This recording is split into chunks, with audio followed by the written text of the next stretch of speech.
사도행전 강의 44번째 시간인데요. 더 정확하게 배우고 전해야 합니다입니다. 한번 따라 할까요? 더 정확하게 배우고 전해야 합니다. 네. 어느 교회에서 이 복음을 주제로 성경을 공부하고 있었습니다. 목사님이 참석자에게 질문을 했습니다. 여러분, 신앙생활의 핵심이 뭘까요? 한 집사님이 망설임이 없이 대답합니다. 주일 성수를 철저히 지키는 거지요. 다른 권사님은 이렇게 말합니다. 11조 빠뜨리면 하나님의 복이 끊긴다는 그 경고입니다. 또 다른 집사님은 자신 있게 외쳤습니다.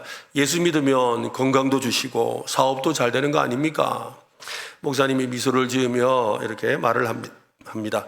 그것들은 신앙의 핵심이라기보다 교회 생활의 노하우지요. 교회 생활 잘할 수 있는 노하우지요. 그때 뒤쪽에서 누군가가 아주 큰 소리로 대답을 합니다. 복음이요.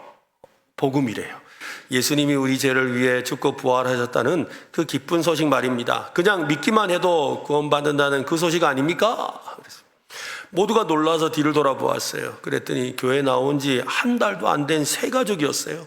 새 가족 교육을 받으면서 들었던 말씀을 정확하게 기억하고 있었던 겁니다. 여러분, 복음을 얼마나 바르게 또 그리고 깊이 있게 이해하고 있습니까? 성경을 잘 아는 것과 복음을 아는 것은 별개의 문제입니다. 성경과 신앙 지식이 많고 신앙 경력이 길다고 복음의 본질에서 가까운 것은 아닙니다. 예수님에 대해서 지식으로 아는 것과 인격적으로 믿고 만나는 것은 전혀 다른 차원의 신앙입니다.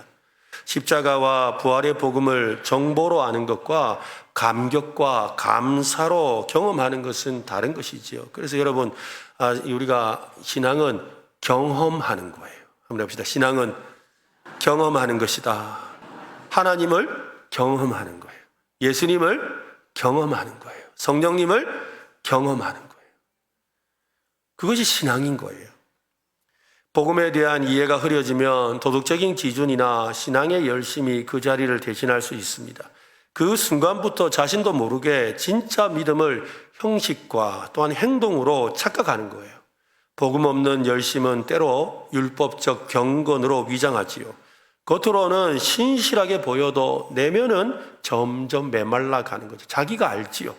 겉으로는 열심히 예배도 나오고 성경도 읽고 또 뭐 봉사도 하고 전도도 하는데 자기 속은 알아요.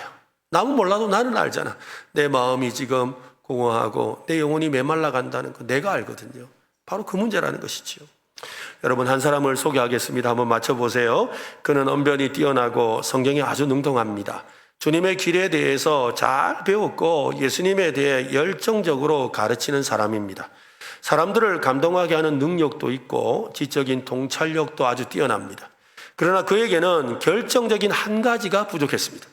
그는 예수에 대해서 자세하게 말은 하지만 이 복음의 핵심, 하나님의 도를 정확하게 알지 못했습니다. 이 사람은 누굴까요? 다 아시네요. 그죠? 아볼로 맞습니다. 아볼로입니다. 오늘 우리가 이 아볼로를 함께 살펴보려고 합니다. 아볼로는 단순한 성경 교사가 아니었습니다. 그는 당대 최고의 교육도시였던 알렉산드리아 출신으로 지성과 언변 그리고 신앙적 열정을 겸비한 인물이었습니다.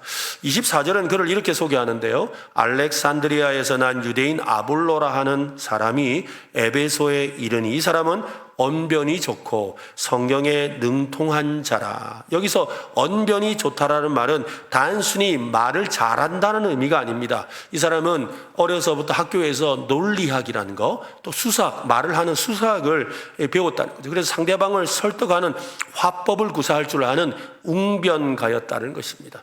요즘에야 이렇게 웅변이라는 거 별로 없잖아요. 근데 저 어릴 때만 해도 항상 이렇게 웅변 대회라는 것이 있었어요. 그래서 뭐 이연사 강력하게 외칩니다 이렇게 하면서 이렇게 하는 웅변이 참 중요했죠. 웅변하면 저는 늘 마음에 이렇게 트라우마가 하나 있습니다. 그래서 처음 설교하려고 할 때 늘 이게 어릴 때 그 트라우마 때문에 걱정을 좀 했었지요. 왜냐하면 이 국민학교 6학년 때 우리 반 선생님이 저보고 웅변 대회를 나가라 그랬어요.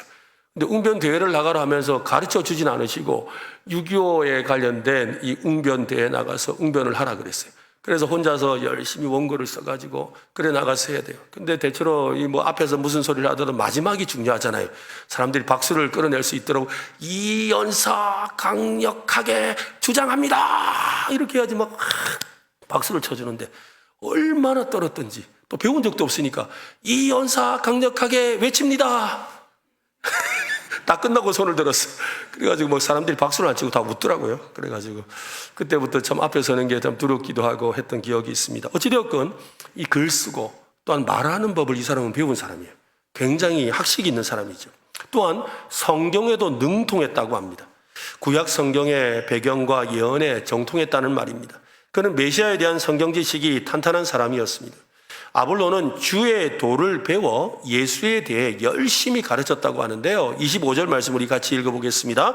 그가 일찍이 주의 도를 배워 열심으로 예수에 관한 것을 자세하게 말하며 가르치나 요한의 세례만 알 따름이라. 겉으로는 아주 완벽해 보였던 그의 가르침에는 치명적인 결핍이 있었습니다. 그는 요한의 세례까지만 알고 있었습니다. 요한의 세례는 회개를 상징하는 세례예요. 회개를 상징하는 세례. 근데 예수님께서도 세례를 베풀라고 하셨지요. 부활하신 후에 제자들에게 아버지와 아들과 성령의 이름으로 세례를 베풀라라고 말씀하셨어요. 이때 말씀하는 이 세례는 이 복음의 핵심인 십자가와 부활과 성령님을 통한 중생, 거듭남의 세례예요. 즉 세례 요한의 세례는 어떤 세례? 회개의 세례. 그러나 이 예수님이 전하라고 예수님이 제자들에게 부탁한 세례는 뭐라고요? 거듭남에 대한 세례예요. 그러니까 아볼로는 열성적으로 예수를 가르쳤지만 성령님을 통한 구원의 은혜, 복음의 능력, 하나님의 도의 온전한 진리에 이르지는 못했던 거죠. 여러분, 예수님을 아십니까? 예수님 아세요? 갑자기 이렇게 대답이 떨어집니까? 모릅니까? 예수님 아시죠? 예. 예수에 대해 아는 것이 아니라 예수님을 인격적으로 실제로 깊이 여러분 알고 있습니까? 그분이 여러분의 구세주라는 사실이 여러분의 머리만이 아니라 마음과 이 삶에서 진리로 자리하고 있냐는 말입니다. 복음이 중심이 되지 않으면 우리의 열심은 오해를 낳습니다. 겉으로는 경건해 보여도 내면은 복음의 능력이 없는 그런 신앙이 될 수가 있습니다. 예수님을 안다는 것은 그분과 매일 만나며 교제한다는 말입니다. 그분을 자주 생각하고 그분의 십자가를 떠올릴 때마다 가슴이 뜨거워지는 것이죠. 그 은혜 앞에서 감격하고 감사하고 기꺼이 순종하는 마음이 일어나는 것이 바로 예수를 아는 신앙입니다. 오늘날에도 아볼로와 같은 사람들이 주위에 많이 있습니다. 요즘 유튜브를 통해서 너무 쉽게 그런 분들을 만날 수 있어요. 그들 중에는 아주 강력하고 유창한 설교자도 있습니다. 또 헌신적인 신자들도 있지요. 대단한 영적인 체험을 한 사람들도 있습니다. 그들은 성경을 알고 주님의 길까지도 아는 사람들입니다. 그들의 말을 들으면 공감할 만한 부분들이 참 많이 있습니다. 또 그들의 지식과 유창한 설교는 설교자인 제가 들어도 야, 어떻게 저렇게 말하지 하고 감탄이 되고 야, 진짜 저거 맞다 하고 새롭게 배웠다라고 하는 지식과 배움이 되기도 합니다. 그런데 다수는, 그중에 다수는 복음의 핵심을 놓치고 있는 경우들이 꽤 많아요. 사람들에게 굉장히 인기가 있는데 복음의 핵심이 빠져 있는 거죠. 겉으로 보기에는 주의 도를 말하고 있지만 십자가의 복음, 예수 그리스도의 그 부활, 성령님을 통한 새 생명에 대해서는 분명하지 않거나 아예 다른 이야기를 해버립니다. 하나님에 대해 말하고 예수님에 대해 가르치고 복음을 주제로 이야기하지만 정작 그 복음을 살아낸 흔적을 찾을 수가 없다 이 말입니다. 예수님을 아는 것이 아니라 예수님에 관해 설명하고 있는데 그치는 거지요. 복음은 여러분 말로 설명하는 개념이 아닙니다. 복음은 생명입니다. 복음은 생명입니다. 생명은 반드시 살아있잖아요. 그죠? 생명은 살아있다는 거잖아요. 그러니까 복음은 반드시 역사하고 움직이고 변화를 일으킵니다. 아무리 말이 훌륭해도 그 말 속에 복음의 생명이 없으면 그것은 복음이 아닙니다. 무엇에 관하여 아는 것과 무엇을 아는 것은 다르지요. 둘의 결정적인 차이는 직접 경험했느냐에 있습니다. 신앙은 단순한 개념이나 이론이 아닙니다. 신학은 신앙을 정리하고 설명하는 도구일 뿐이지 그 자체가 믿음은 아니에요. 그러니까 신학 지식이 많다고 믿음 좋은 거 아니에요. 신학 지식이 많다고 하나님 잘 믿는 거 아니에요. 착각하면 안 돼요. 신앙은 여러분, 우리가 주님을 만나고 그분을 사랑하고 따르는 것입니다. 예수를 만나서 경험하고 복음이 자신을 구원하고 변화시키는 능력임을 체험해야 합니다. 하나님을 인격적으로 만나야 하고 교회를 통해 그리스도의 몸에 연합되는 것이 무엇인지 실제로 체험해 봐야 돼요. 그래서 여러분 교회 와서 함께 셀 모임에 참석하고 전도회 모임에 가고 그러면서 또 여러 부서에 참여해서 하면서 어떻게 해요? 야, 이게 예수의 사랑을 전하는구나. 야, 예수 사랑 함께 하는 게 힘들구나. 그런데 서로 짐을 지며 함께 노력하는 과정을 통해서 우리는 어떻게 해요? 주님을 만나는 기쁨을 누리는 거예요. 그리고 감사가 있죠. 또 주님이 나를 너무 사랑하신다는 걸 새롭게 깨닫게 되는 거예요. 다윗은 이렇게 말을 했습니다. 하나님의 선하심을 맛보아 알지어다. 한번 해볼까요? 하나님의 선하심을 맛보아 알지어다. 여러분, 하나님을 맛보아 알아야 된다고 그랬어요. 예전에 제가 한번 설교를 한 적이 있는데 이 본문을 가지고 그래서 설교 제목을 이렇게 정했더니 사람들이 아니 이거 좀 이상한 설교인데요 그랬어요. 뭐냐면 하나님은 맛있다. 하나님은 맛있다. 왜? 하나님을 맛보아, 여러분 맛을 본 사람은 뭐라 그래야 돼요? 뭐라 해야 된다고요? 맛있다 하든지 맛없다 하든지 둘 중에 하나를 해야 되는 거예요.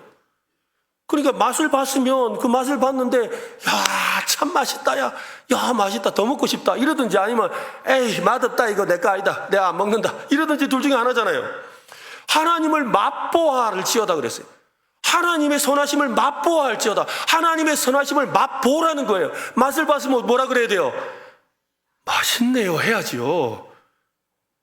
그러니 여러분, 하나님을 경험하시기를 바랍니다. 여러분, 맛본다는 게 뭐예요? 본 거, 아이고, 야, 말 잘 차렸네. 아이고, 야, 음식 맛깔나게 차렸네. 이게 맛본 겁니까? 아이고, 이렇게 많이 차리고, 야, 저거 봐라. 어색 찬란하다. 야, 이야, 그거 참 좋네. 야, 그거 맛있겠다. 야, 하면서 안 먹으면 그게 맛본 거예요? 내가 찍어 먹든, 벗어 먹든 먹어야죠. 그래야 맛본 거 아닌가요? 교회에서 교사로 선교를 한 권사님이 있습니다. 성경 퀴즈 대회하면 단골 1등 하는 분이지요. 성경 66권 줄줄 외웁니다. 모든 예배에 빠지지 않는 분입니다. 어느 날 교사 모임에서 이런 말을 했답니다. 요즘 나는 너무 힘이 빠져요. 왜냐하면 내가 이토록 주일 성수하고 성경 공부도 열심히 하는데 내 기도가 응답되지 않는 이유를 모르겠어요. 도대체 내가 뭘 잘못한 거죠? 하고 이렇게 자기 마음을 솔직하게 털어놓은 거죠. 그 권사님의 이야기를 저도 이렇게 전해 들을 때 제 마음도 이렇게 흔들리더라고요. 나는 과연 예수님을 믿는 이유가 예수님 때문일까? 아니면 문제 해결과 응답 때문일까? 신앙의 동기를 점검하지 않으면 우리는 쉽게 복음보다 응답을 더 원하게 되지요. 하나님은 우리의 문제를 반드시 해결해 주십니다. 반드시 해결해 주십니다. 여러분의 기도에 하나님이 반드시 응답하실 겁니다. 간절히 구하고 찾고 두드리라 하셨잖아요. 그죠? 주님의 말씀이 그래요. 저는 이번 부흥회에서 아까도 말씀드렸지만 성도님들의 그 간절한 마음을 보았습니다. 목사로서 더 많이 기도하고 도와야 되겠다고 그렇게 마음에 다짐하고 더 기도하려고 노력하고 있습니다. 우리는 마음의 동기를 점검해야 합니다. 나의 신앙 행위가 단지 원하는 것을 얻기 위한 수단이 되어버린 것은 아닌지 돌아봐야 합니다. 기도의 응답을 통해 우리가 경험해야 될 것은 뭐예요? 기도 응답을 통해 하나님이 살아있구나. 그죠? 기도 응답을 통해 와, 예수님이 진짜구나. 기도 응답을 통해 야, 진짜 성령님이 내 속에 역사하는구나. 이걸 경험하는 거 아니겠어요? 신앙생활의 중심이 예수님을 더 알아가고 더 가까이 만나기 위한 사랑의 반응이 되는 저와 여러분 되시기를 간절히 바랍니다. 브리스길라와 아굴라는 에베소에서 아볼로라는 유대인을 만났습니다. 그가 회당에서 전하는 예수에 관한 이야기를 들었지요. 탁월한 아주 스피치와 해박하고 깊이 있는 성경 지식과 이 신학과 또 그리고 회종을 압도하는 열정까지 겸비한 가르침에 많은 사람이 감동을 받고 탄복했습니다. 저기 바다 건너 알렉산드리아에서 온 유명한 성경 강사가 다르기는 달랐습니다. 물 건너온 강사였거든요. 왜냐하면 실제로 지중해 건너편에 있는 알렉산드리아에서 왔어요. 이 알렉산드리아라는 이 도시는 이 지금 초대 이 교회, 즉 사도행전 당시에는 오늘날로 치면 하버드 대학 나온 거예요. 그만큼 그 학문의 중심지였어요. 그래서 이 알렉산드리아에 세계 최고의 도서관이 있다고 그랬어요. 세계 모든 책이 다 꽂혀있는 도서관이 있을 정도로 최고의 학문 도시인 거예요. 그 학문 도시에서 공부를 하고 온 아볼로인 거예요. 그러니까 야, 물 건너온 사람이 다르긴 다르네, 유학파가 다르긴 다르네 할 만한 거예요. 그만큼 탁월한 거죠. 그러니까 이 이야기를 들으면서 이 아굴라와 브리스길라도 와, 진짜 역시 대단하다 하라고 생각이 드는 거죠. 그러면서 듣도 보도 못한 성경 지식을 막 배우면서 야 하면서 이렇게 감탄한 거죠. 하지만 이 아볼로의 가르침을 다른 그리스도인들에게 추천할 수는 없었어요. 그의 가르침에는 뭔가가 빠져 있었기 때문이지요. 정말 좋은 가르침이었지만 핵심에서 벗어나 있었습니다. 예수에 관해 논리적으로 잘 설명하고 있었습니다. 하지만 예수는 없었습니다. 아굴라와 브리스길라는 위기라고 생각했습니다. 사람들이 그의 설교와 가르침에 깊이 빠져들고 있었기 때문이지요. 그런 상황에서 공개적으로 아볼로를 반박하는 것은 쓸모없는 논쟁만 일으킬 것 같았습니다. 그래서 아굴라와 브리스길라는 고민을 했던 것 같아요. 그는 한 3가지의 경우를 한번 생각해 봅니다. 첫 번째는 아볼로의 그 부족함을 눈감아 주는 거지요. 그리고 그를 그냥 형제로 받아들이는 겁니다. 그렇게 하면 뭐 별 문제는 없겠지요. 그리고 사람들은 이 아볼로의 설명을 들으면서 그도 그리스도인 같은데요? 하고 생각하고 있으니까 그냥 받아주는 거예요. 하지만 그는 요한의 세례만 알고 있었습니다. 예수님을 제대로 믿고 세례를 받지 않으면 누구도 하나님의 가족이 될 수 없고 형제자매가 될 수 없잖아요. 그래서 고민이 된 거예요. 또 2번째를 생각했어요. 아볼로를 무시하고 다른 곳에 가서 예수 복음을 전하면 될까? 라는 생각이에요. 아굴라와 브리스길라가 다른 곳에 가서 프랭카를 거는 거죠. 현수막을 걸어놓고 여기 진짜 복음이 있습니다 하라고 이렇게 현수막 걸어가지고 여기로 오세요 하면서 이렇게 전할 수도 있겠지요.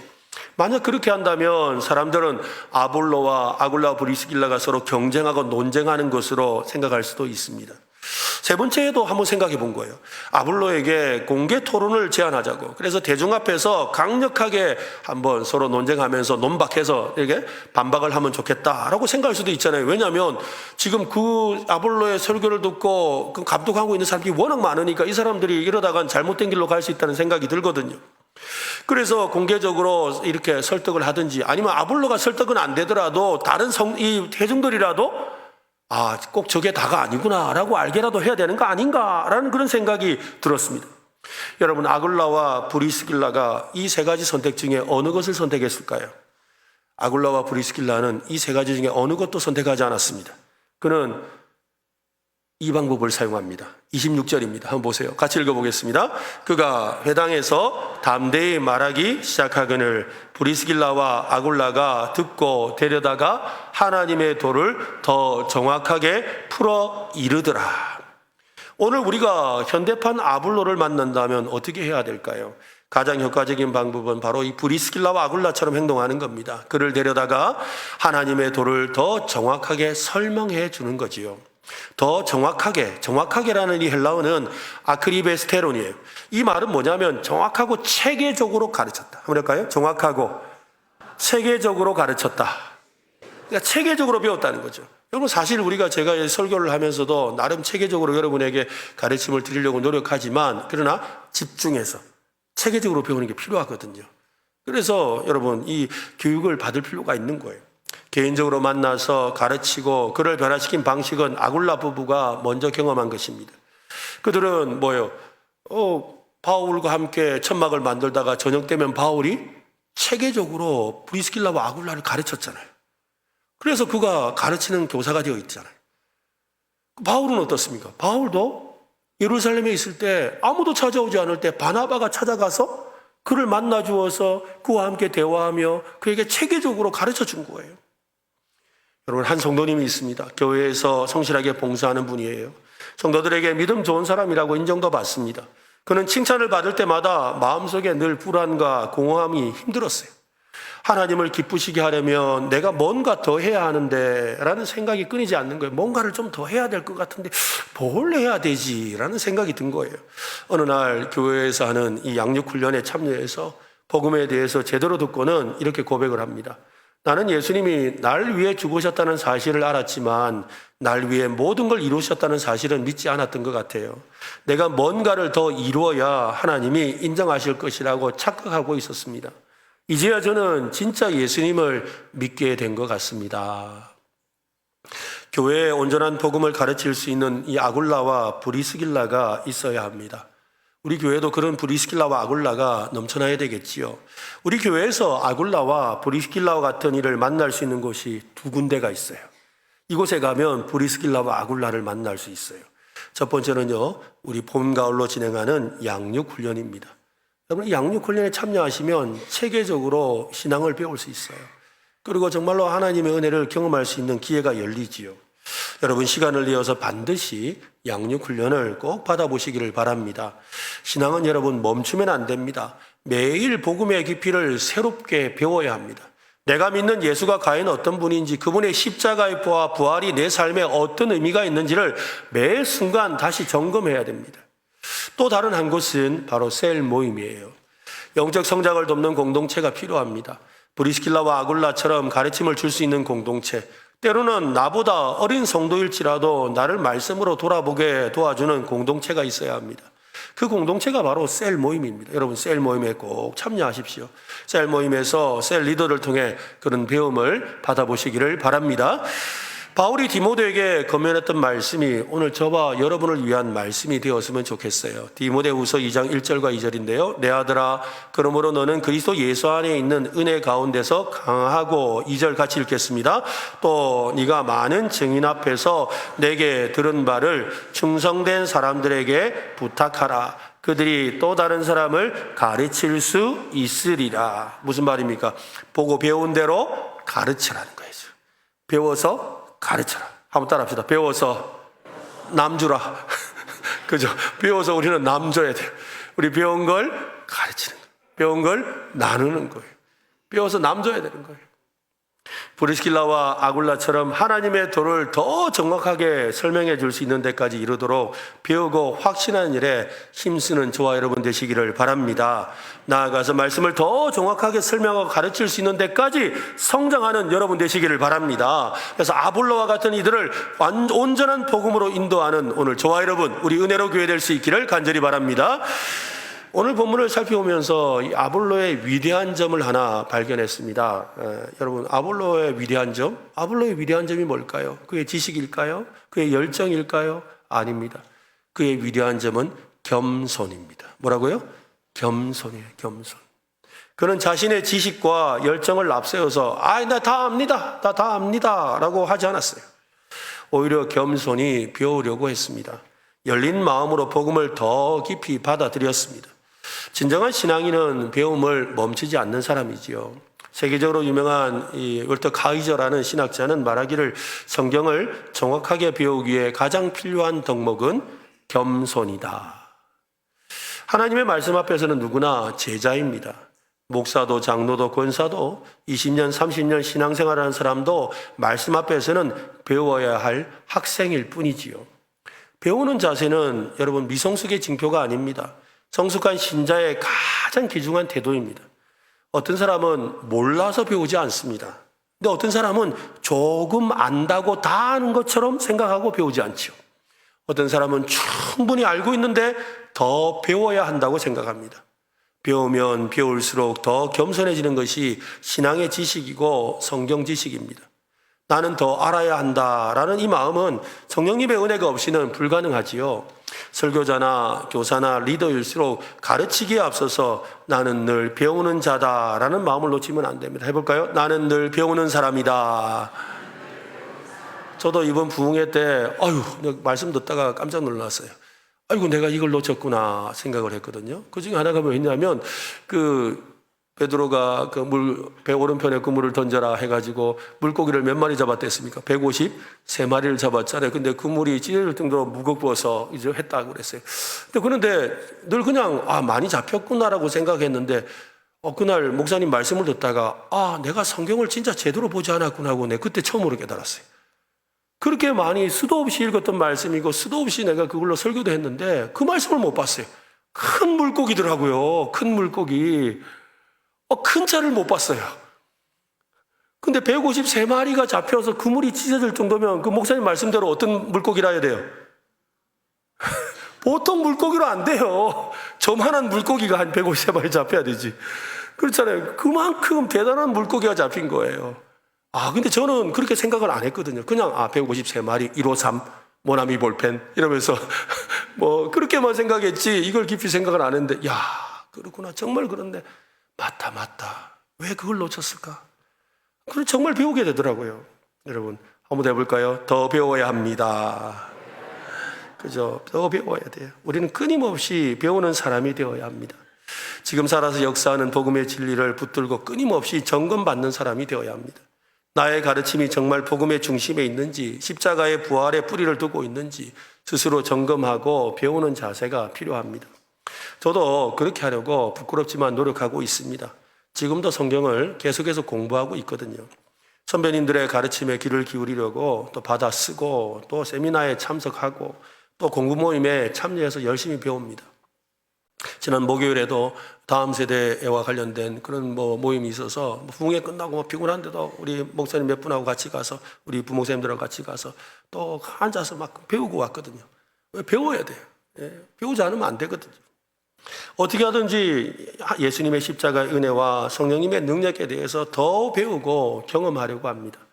지금까지 읽은 수많은 책이 있어요. 저 책 많이 읽었습니다, 여러분.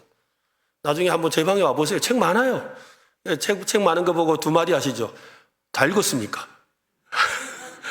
다 안 읽었습니다. 한 5분의 한 4 정도는 읽은 것 같아요. 그런데 못 읽은 책도 있어요. 왜? 언젠간 봐야지. 또 필요해서 이렇게 뽑아서 봐야 될 내용들이 있기 때문에. 그렇지만 읽을 만큼 읽었습니다. 또 여러분, 이루 말할 수 없는 경험과 지식이 저에게 있습니다. 어떤 주제에 대해서 말하라 그러면 그냥 앞에서 1시간이고 말할 수 있는 그런 것도 저희가 있어요. 하지만 저 자신을 속일 수는 없지요. 내 안에 예수님을 아는 지식이 채워지고 있는지, 성령님을 아는 지식이 채워지고 있는지는 내가 가장 잘 압니다. 아무리 많은 책을 읽고 강의를 듣고 영상을 찾아보고 연구를 해도 예수님을 만나고 성령님의 임재를 경험하려는 그 갈망은 채워지지 않아요. 사슴이 시냇물을 찾기에 갈급함같이 내 영혼이 주를 찾기에 갈급하나이다. 그 다윗의 고백처럼 끊임없이 우리는 찾고 구하고 두드려야 합니다. 이전에는 성경 지식을 위해, 신학 지식을 위해서, 목회 노하우를 위해 책을 읽고 강의를 들었습니다. 지금은 예수님을 알고 싶고 하나님을 더 알고 싶고 성령님을 더 경험하고 싶어서 책을 읽고 배움의 자리로 나아가려고 합니다.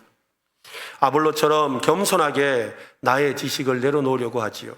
내 경험을 내려놓고 내 신앙마저 내려놓고 주님을 갈망하고 싶은 겁니다. 더 알고 싶고 더 만나고 싶고 더 경험하고 싶은 갈망이 식지 않기를 기도합니다. 여러분 기도해 주시기 바랍니다. 또 여러분도 기도하시기 바랍니다. 얼마 전에 셀리더 수양회에서 리더들이 고민하는 문제들을 이렇게 듣고 질문을 이렇게 말하면 제가 대답하는 그런 시간이 있었어요. 그 시간에 어떤 분이 전도를 잘할 수 있는 방법에 대해서 질문을 하셨습니다.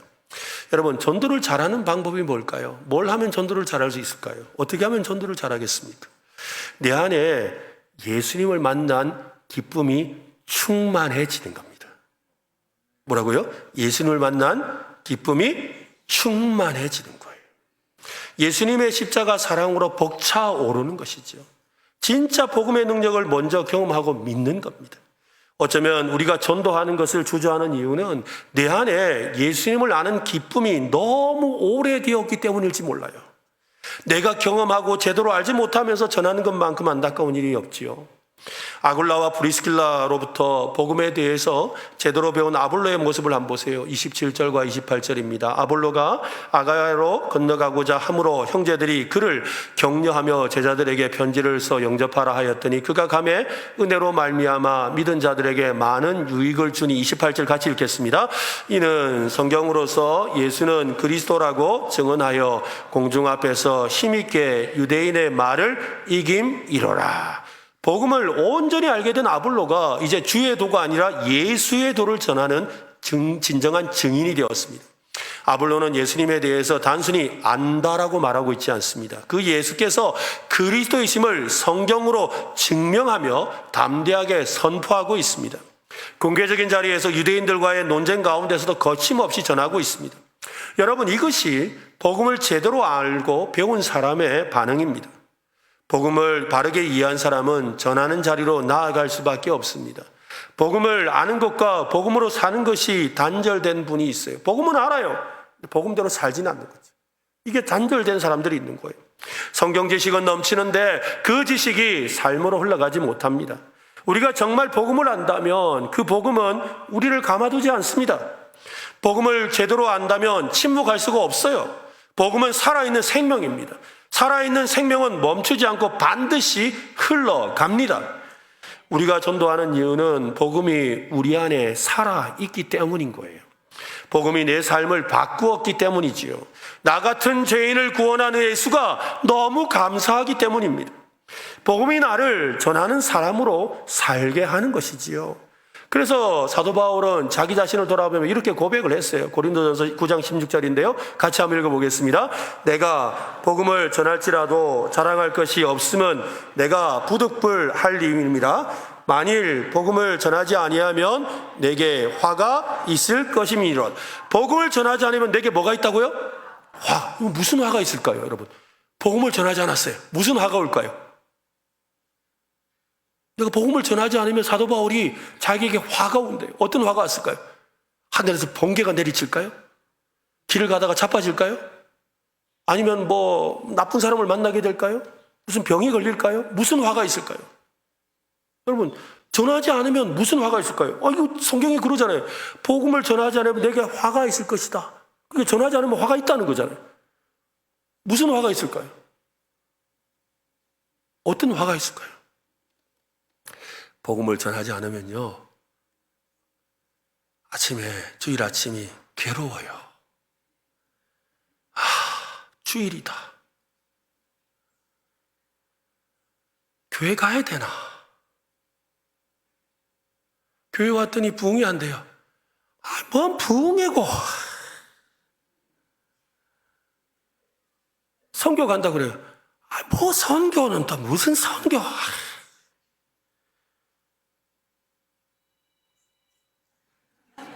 전화도 오잖아요. 네? 새벽 기도 하겠다고 새벽 기도 나오라면, 뭔 새벽 기도, 그냥, 진짜.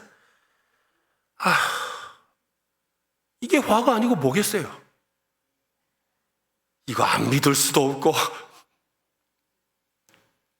안 할 수도 없고. 그렇잖아요, 여러분. 어떤 사람은 저 와서 막 나오는데, 어떤 사람은, 내가 권사란다, 야. 아이고. 네? 야, 오늘 누구 나오란다. 아니, 꼭 전도해야 되나? 전도 안 하고는 뭐 안 되나? 진짜. 안 나갈 수도 없고, 그래, 가서 뭐 전도지 2장만 주고 오자. 여러분, 이게 화가 아니고 뭐예요? 복음이 살아있으면 이게 너무 기쁜 일이잖아요. 주일이 기다려지고, 말씀이 기다려지고, 예배가 기다려지고, 아멘이 안 나오잖아요. 예, 여러분, 정말로 우리의 마음에 그래야 정상이잖아요. 예? 정말로 주님 만나고 싶고, 주님과 일하고 싶고, 주님이 기뻐하시는 일에 어떻게 하든지 참여하고 싶고, 왜 나 안 끼워주냐 그러고 싶고, 왜 나만 빼고 갔냐 그러고 싶고, 근데 나중에 자기 복음이 없고 복음에 대한 은혜가 없으면 어떻게 돼요? 나만 왔네 이러잖아요.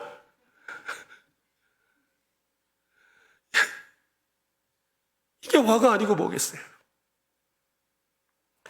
여러분, 전도에는 다양한 방식이 있습니다. 삶으로 증언하는 것은 너무나도 중요하지요. 그러나 복음은 반드시 말로, 성경으로 선포되어야 합니다.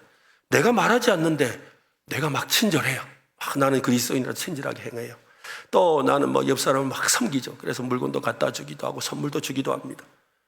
사랑도 해줘요. 좋은 말도 해줘요. 근데 상대방은 뭐라 그래요?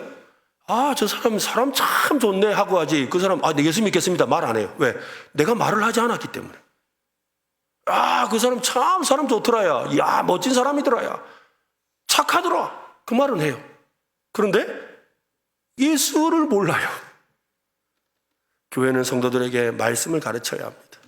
말씀을 공부하게 하고 복음 중심의 훈련을 해야 합니다. 왜요? 예수의 도를 전하는 사람이 되어야 하기 때문이지요. 단순한 열정가가 아니라 복음의 본질을 아는 사람이기 때문이지요. 진짜 전도자는 복음이 무엇인지를 알고 입술로 고백할 수 있는 사람입니다. 복음을 자신 있게 담대하게 말할 수 있는 저와 여러분 되시기를 바랍니다. 우리는 어떻습니까? 혹시 복음에 열정은 있는데 방향이 잘못된 열심만 있는 신자는 아닙니까? 배우기를 멈추고 이미 충분하다고 생각하고 신앙의 성장을 거부하고 있는 것은 아닐까요? 복음을 알지만 말하지 않고 살아가는 조용한 방관자는 아닙니까?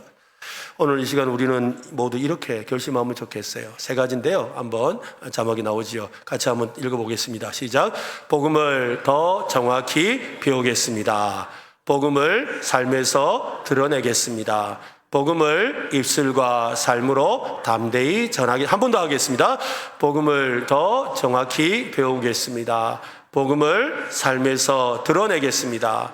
복음을 입술과 삶으로 담대히 전하겠습니다. 이렇게 살아가는 저와 여러분 되시기를 바랍니다.